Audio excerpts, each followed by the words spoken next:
எல்லாருக்கும் வணக்கங்க. இது பார்த்திங்கன்னா எங்கள் மாடியில் இருக்கிற முல்லைச்செடி. முல்லைச்செடி வந்துட்டு 4 செடி இருக்குது எங்கள் வீட்டில். ஆனாலும் இப்போ பூக்கள் இல்லை. நவம்பரில் குறைய ஆரம்பிச்சிடும், டிசம்பரில் வந்துட்டு முடிஞ்சிடும். ஜனவரியில் பார்த்திங்கன்னா எங்கேயோ ஒரு சிலருக்கு தான், அதுவும் மண்ணில் வச்சுருக்கவங்க செடி தான் 1, 2 பூத்துட்ருக்கும். இது பார்த்திங்கன்னா ஜனவரியில் இப்படி கட் பண்ணி விடணுங்க செடியை.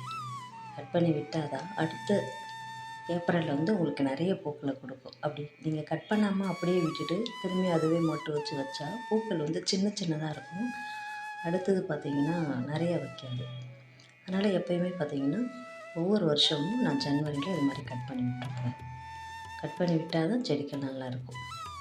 கட் பண்ணி விட்டுட்டு ஒரு மாதம் கழித்து, அதாவது பிப்ரவரியில் நீங்கள் டிஏபி கரைசல் ஊற்றி விடுங்க.